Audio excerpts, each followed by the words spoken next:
of his eye. Sit right down, we're gonna give you the scoop with Ryan Pfeiffer and Lisa Doop. Shamma-lamma ding-dong loop-de-loop. This is the story of a guy named Mr. Boop. You're listening to Being Mr. Boop. One of the host's names rhymes. My name is Lisa Doop, and I am Mr. Boop. My name is Ryan Pfeiffer. I'm Mr. Boop. Wait, Ryan, are you okay, buddy? What do you mean? I'm the regular me, Ryan Pfeiffer. Well, if you're saying that, it must be true, despite the devil horns and goatee. Yeah. Ryan, it's Friday, November 6th, 2020, and today we're reading the 192nd ever Mr. Boop strip. What happens in today's Mr. Boop? In today's Mr. Boop, Alec continues to portray his everyday life. Also, if I was saying the intro numbers, I would have said them exactly the way you did. Okay. Cool. Okay. So in panel 1, we see Liz. She's standing up and clasping her hands together. You can see her belly button, which you couldn't see before. Yeah, that sounds right to me.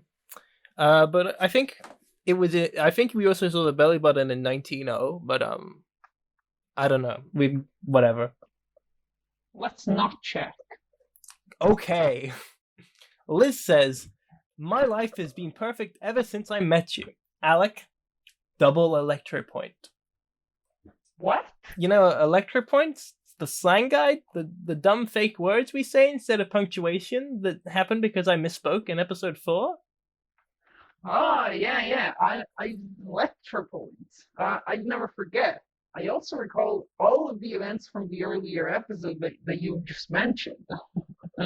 Let's describe the second panel. Are you sure we talked about panel 1 enough?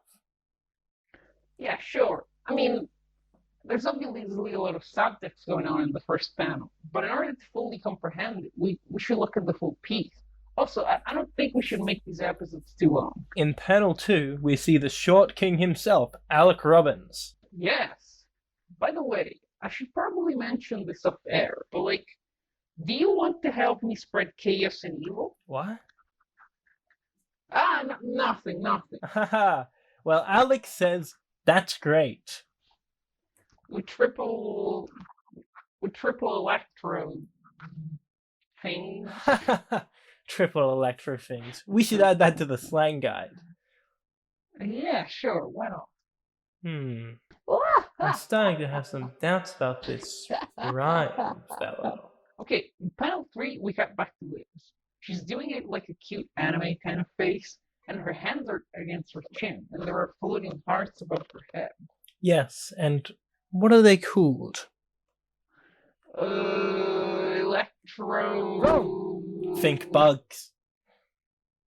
Bugs Bunny? No. Hard... cockroach? No! Love bug? No, it's hot flies. Jeez, what's going on with you, Ryan? What's going on? Nothing. What I'm just regular old Ryan Pfeiffer. What do you ask? No reason, I guess. Okay, let's describe the panel. We just did that. We should read the text. Liz's speech bubble reads, "Thank you for putting in your comic and showing everyone how wonderful and loving a relationship is. Double electrical." That's funny because it's the opposite of what she said before. In panel 4, we see Liz again, and she's making a seductive glance at Alec, who is off panel. The heart flies remain. She says, "My favorite thing about it is how accurately depict me in everything I say." That is a good part. Yeah, Alec is such a jerk. Agreed. Clearly what has happened here is Liz's boobification has completely taken over her mind. I like your takes, even though they're a bit, like the surface level. Whilst within universe, Liz is only being controlled in the way that Alec prospered. There is a level of creepiness, because not only are you still suspending a weird level of disbelief, but we now realize our narrative is in the hands of a possible insane creep who's manipulating the way his audience of thousands see her. It's a truly unique take on the unreliable narrator. Or maybe all unreliable narrations are like this. I'm not really familiar enough with the genre to know. That was a great discussion. We both conveyed points and didn't devolve into an argument. Devolve. Yes, like the band Devo. You've been listening to Being Mr. Boop. No more boops.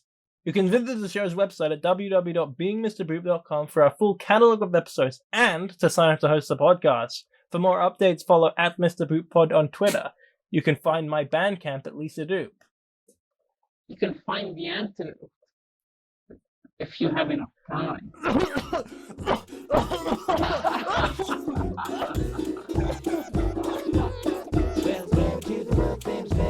She was a lucky guy. So in love might make you puke. She's the apple of his eye. Sit right down, we're gonna give you the scoop with Ryan Pfeiffer and Lisa Doop. Stammer, lamma, ding dong, loop de loop. This is the story of a guy named Mr. Boop. This podcast was brought to you by the Pitch Drop Podcast Network. Like what you just heard? Support the show by going to patreon.com/pitchdrop. And while you're at it, check out pitchdrop.net for more of this and other shows.